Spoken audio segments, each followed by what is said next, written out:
Olá, amigos da TV Aberta. Estamos dando início a mais um programa AFPESP na TV, que traz em sua grade de programação entrevistas especiais, dicas culinárias, reportagens e muito mais assuntos que interessam a você da AFPESP na TV. Vamos fazer um breve intervalo e dentro de instantes voltaremos trazendo as nossas convidadas de hoje. Até já então.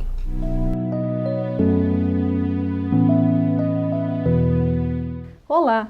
Hoje o programa AFPESP na TV vai ter um formato um pouco diferente, devido ao tema que as entrevistadas vão apresentar e também por sua urgência de debate na sociedade. O presidente Antônio Carlos Duarte Moreira recebe a jornalista Isilda Alves e a primeira vice-presidente Thaís Helena Costa para uma conversa sobre o combate às drogas e os constantes movimentos pela legalização da maconha e até da cocaína.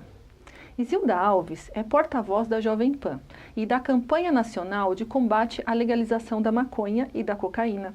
Recentemente lançou um livro, Guerra pela Vida, no qual narra fatos verídicos de pessoas que são dependentes e os dramas familiares. Thaís Helena Costa, primeira vice-presidente da AFPESP, é advogada com especialização em meio ambiente. Tem vários projetos junto aos jovens e participa constantemente de movimentos em defesa da vida e pela preservação do meio ambiente. Ao lado de Isilda Alves, Thaís Helena apoia a campanha nacional contra a legalização das drogas no Brasil. A entrevista mereceu destacado espaço no programa AFPESP na TV, porque o Supremo Tribunal Federal e o Senado Federal estão debatendo este tema polêmico, que merece a atenção de todos os brasileiros. Acompanhe com exclusividade mais essa entrevista do programa AFPESP na TV.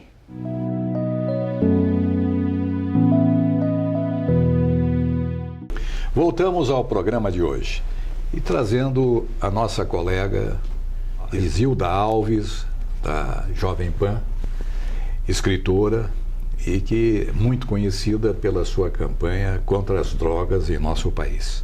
E também a colega diretora executiva da AFPESP, a primeira vice-presidente, Thaís Helena Costa. A primeira pergunta é para você, Isilda Alves. Como você começou essa trajetória de educação contra o uso das drogas?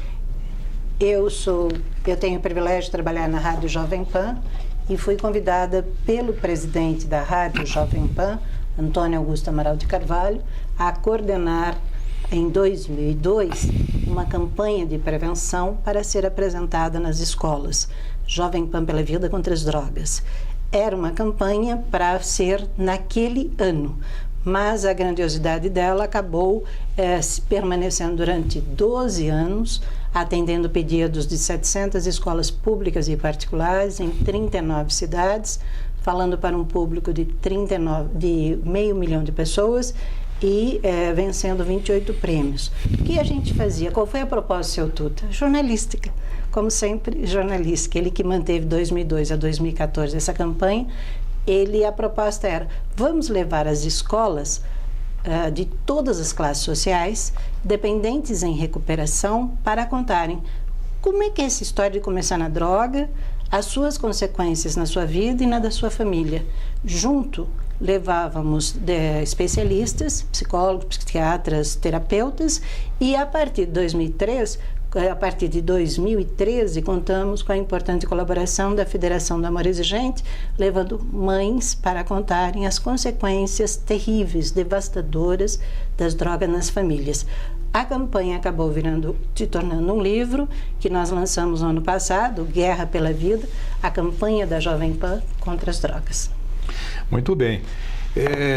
E você, Thaís? O que levou a se direcionar na luta contra as drogas? Eu tenho a impressão que foi a convivência com um grande número de pessoas que a gente tem na associação e a preocupação em manter a família como uma instituição saudável, porque eu já ouvi relatos muito importantes de pessoas do sofrimento de mães, pais que tem na família uma pessoa usuária de droga, né? E, por outro lado, eu estive muito em contato com o deputado Campos Machado e me apaixonei pela campanha, pela Frente Nacional contra a Droga, né? Que é a bandeira do deputado hoje em dia. Então, eu acho que tudo isso me fez ficar voltada a este aspecto e a preocupação social, maior que tudo, né? Na opinião de vocês, as drogas lícitas, cigarros, álcool, são mais usados pelos jovens ou pelos adultos? Ou por ambos ao mesmo tempo? Olha, as drogas sempre foram utilizadas. Toda a história. Está na Bíblia, está em toda a história. Só que, a partir dos anos de 1960, se perdeu o controle sobre o consumo da droga. As leis passaram a ser um pouco mais brandas. E o que houve? E a iniciativa do deputado Campos Machado, aliás, louve-se, é o único político hoje no Brasil em ação contra as drogas. Eu tenho o privilégio também de estar na Frente Nacional contra a liberação da maconha e da cocaína. O que a gente nota é assim, hoje, dizer que droga é proibida é mentira, porque nós vemos crianças fumando narguilé, que é proibido, fumando cigarro, que é proibido, bebendo, que é proibido. Então, nós temos um distanciamento hoje. A droga, não adianta se ela é legalizada ou não.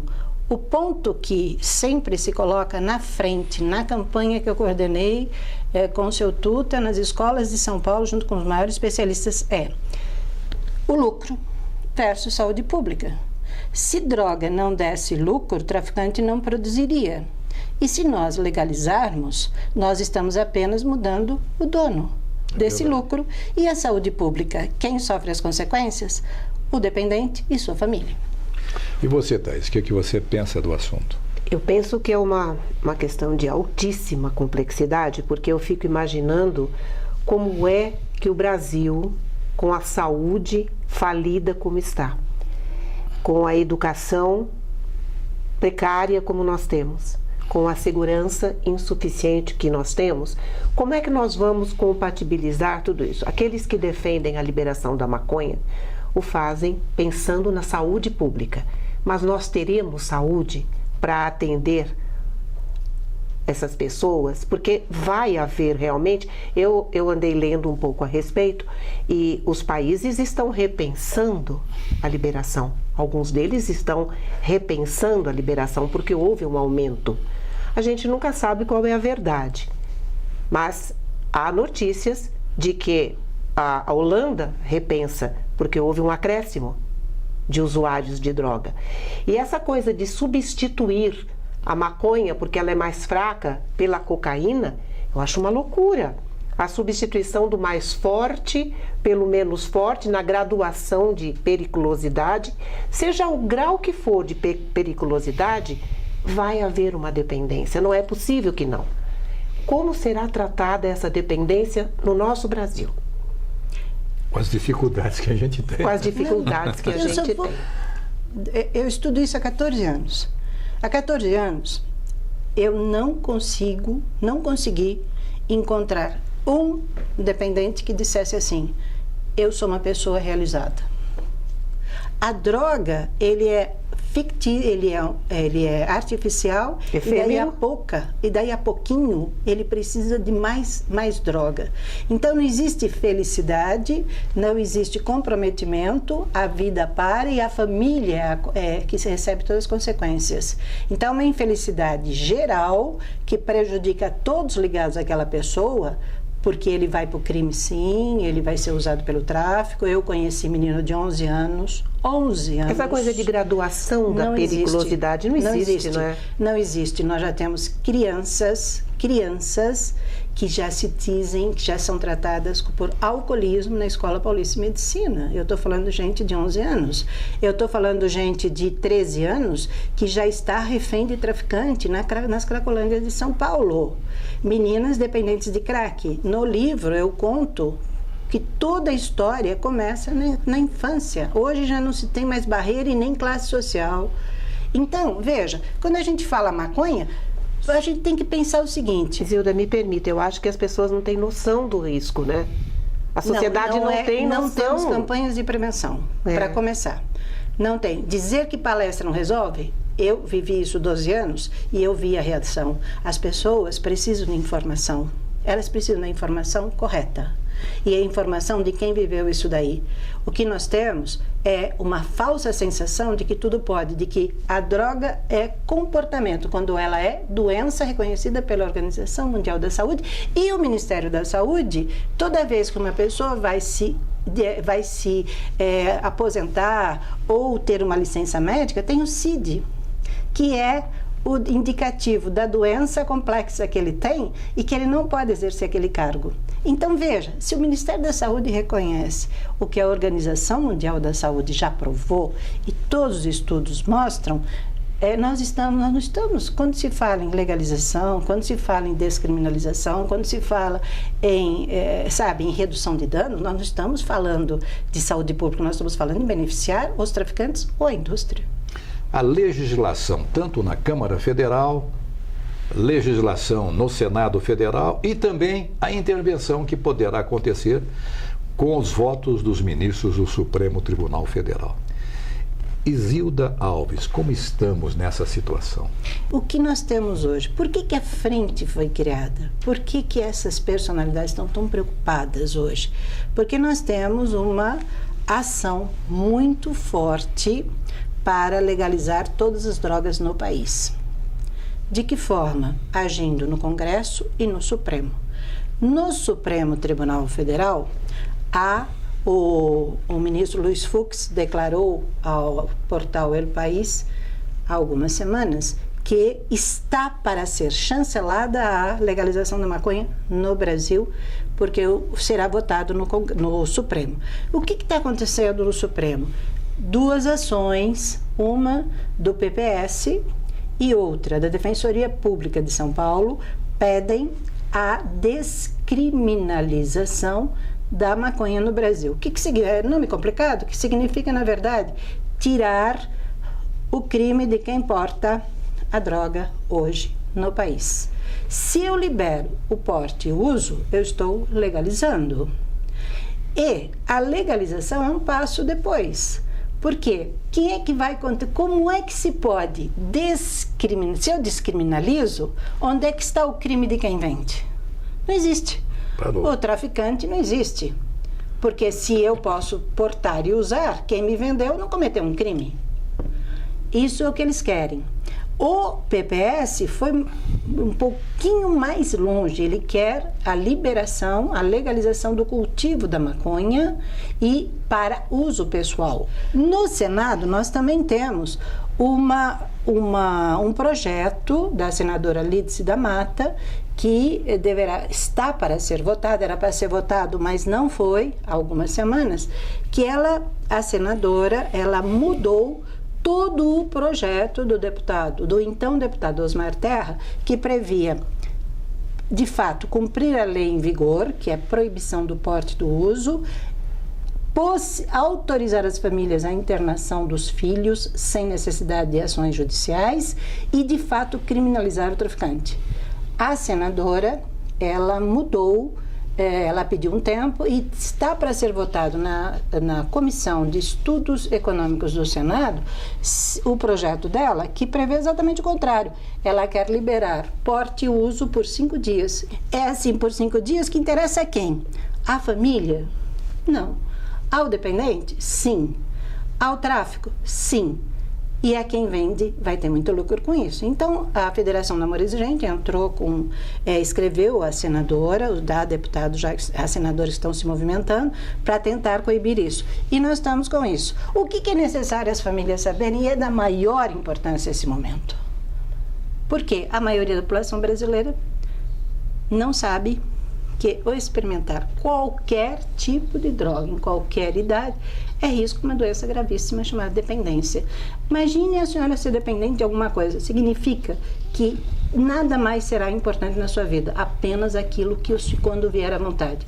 Pais se separam porque O estresse é muito grande, o desgaste é muito grande, e um único dependente, segundo a Escola Paulista de Medicina provou, estudos do Dr. Ronaldo Laranjeira, um único dependente deixa doente até 4 pessoas na família dele pelo estresse que ele causa.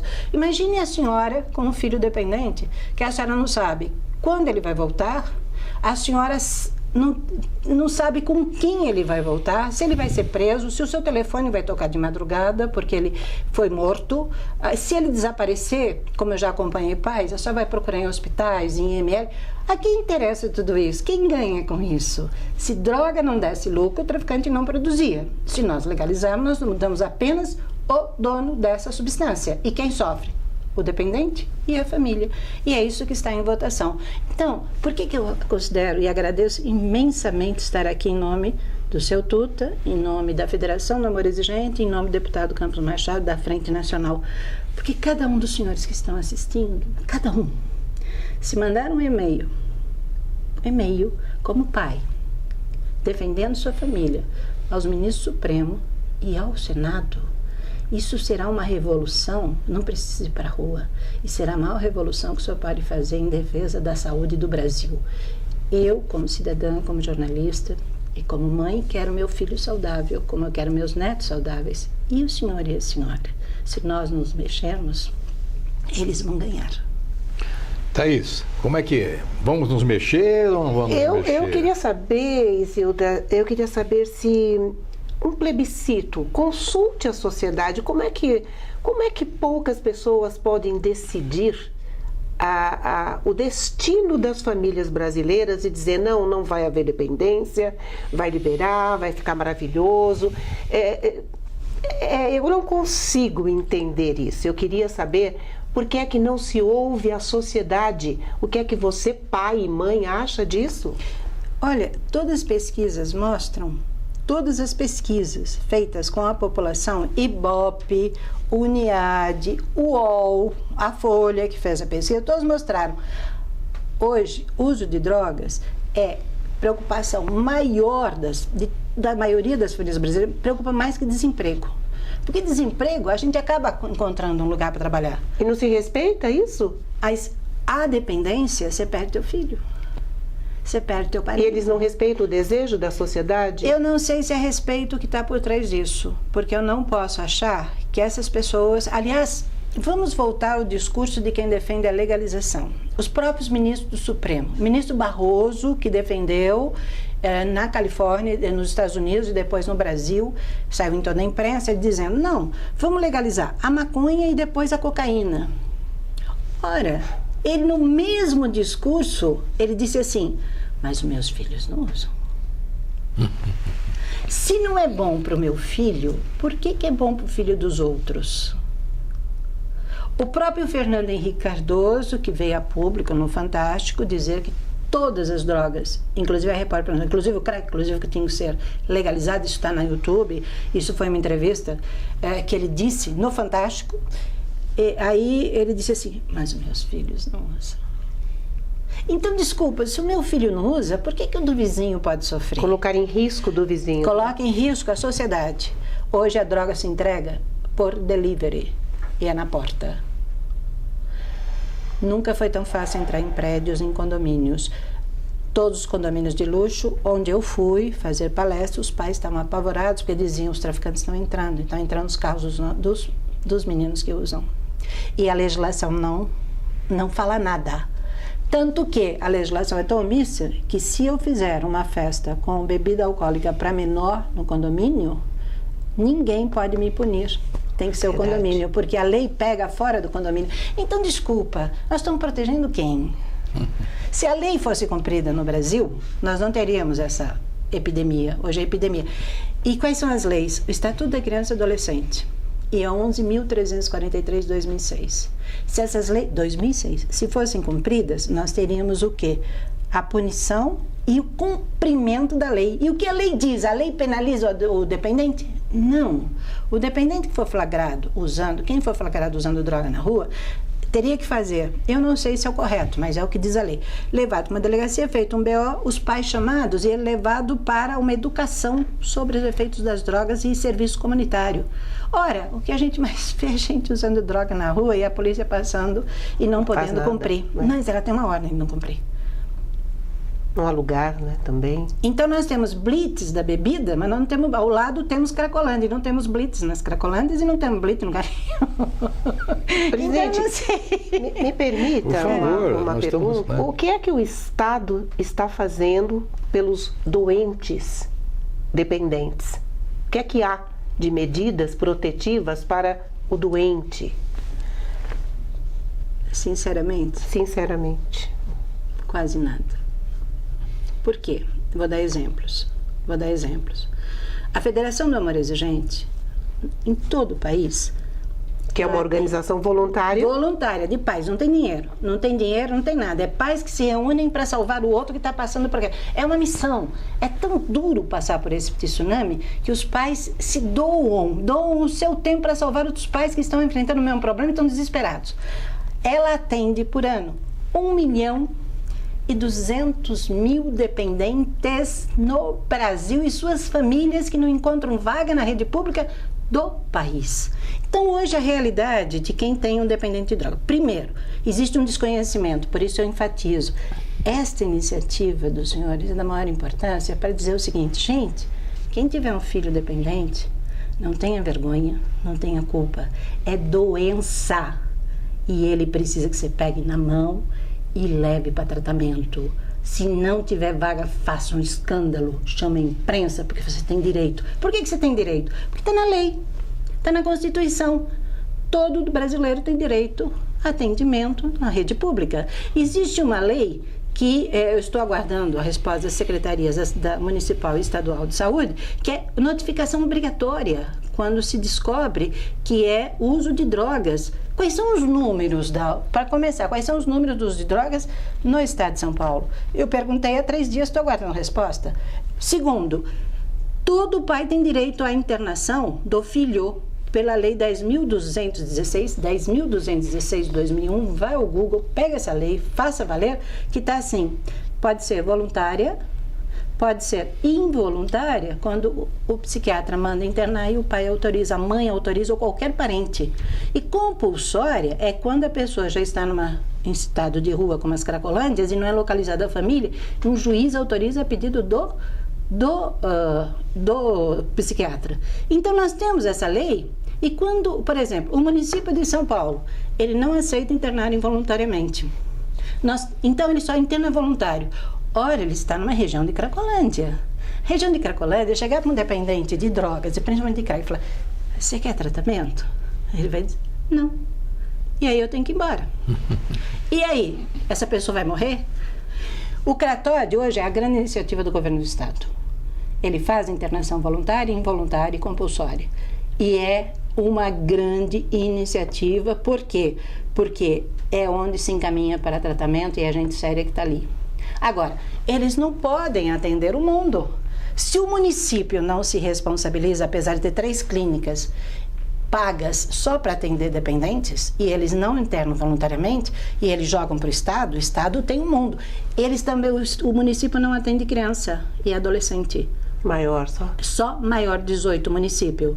E tem que mandar para o Cratório está lotado. Sabe quantas vagas nós temos para internar crianças e adolescentes hoje no estado? No estado de São Paulo, nós temos o Hospital Lacan, em São Bernardo do Campo, que é do estado e é referência no país, faz um grande atendimento.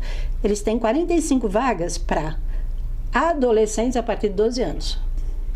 O Pinel, que fica na zona norte de São Paulo, tem 6 vagas. Nossa. Para crianças a partir de 6 anos. Temos nada. 6 anos. Por que 6 anos? Porque os filhos dos dependentes têm acesso fácil à droga e acabam se viciando também. Então, veja, 45 mais 6, 51 vagas. Gravíssima situação. Aí vem falar que a situação é incontrolável. Incontrolável porque não tem vontade política. Bem, o assunto é muito grave. Exige um despertar de todos nós para a sua gravidade. Vamos ter que nos conscientizarmos da obrigação e do dever de fazermos novas edições de programas, mas serve para que todos vocês compreendam a situação, a guerra pela vida, que é feito pela Exilda Alves, jornalista lá da Jovem Pan, que está lançando esse livro de grande importância para conhecermos o problema, como ele realmente deve ser travado. Perfeito? Eu quero agradecer a Exilda Alves pela sua... Posso fazer só uma coisinha? Favor. Hoje, quem quiser entrar nessa luta, por favor, some-se à nossa luta. Participe da Frente Nacional contra a Liberação da Maconha e da Cocaína.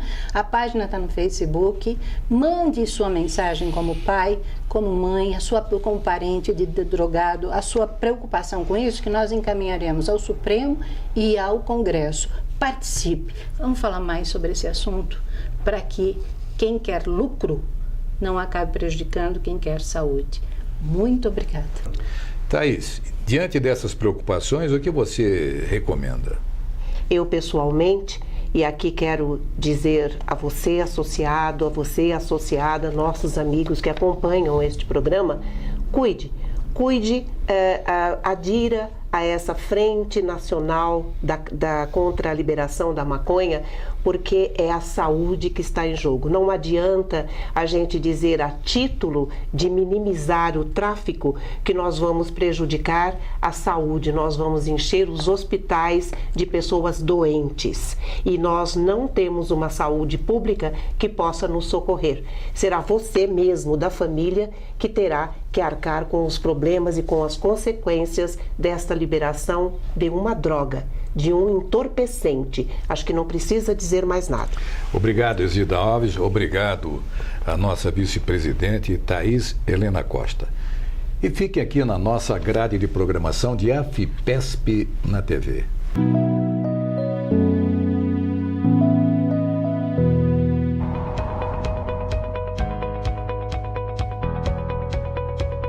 Conforme mostramos nos programas anteriores, os conselheiros da AFPESP participaram ativamente das audiências públicas sobre o orçamento do Estado para o ano de 2018.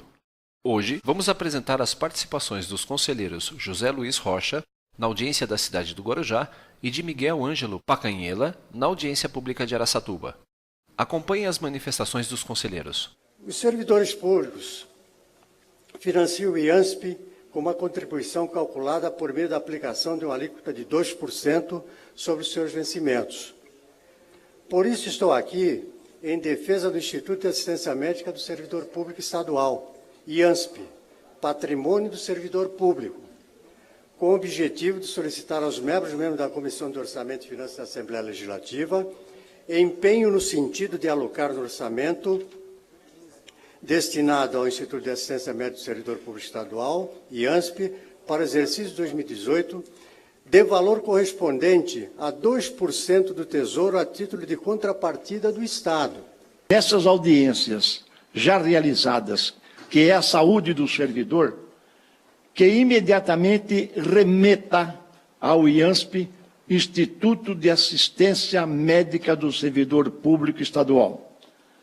Queremos, sim, continuarmos na luta para que o governo contribua com o aporte de recursos de 2% no orçamento do IANSP. A audiência de Araçatuba foi a última, antes da apresentação de emendas e da votação da lei orçamentária que deve ocorrer em dezembro. A AFPESP continua acompanhando a tramitação deste projeto e outros que são de interesse dos servidores públicos.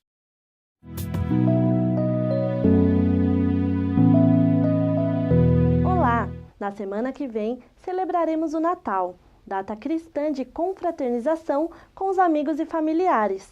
Vamos ensinar uma sobremesa do restaurante da sede social, o estrogonofe de nozes. Anote os ingredientes. 2 latas de leite condensado. 3 latas de creme de leite.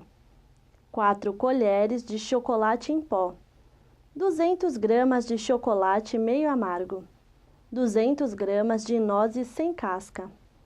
O preparo será feito pelo chefe de cozinha da sede, Marcelo Bueno. Acompanhe.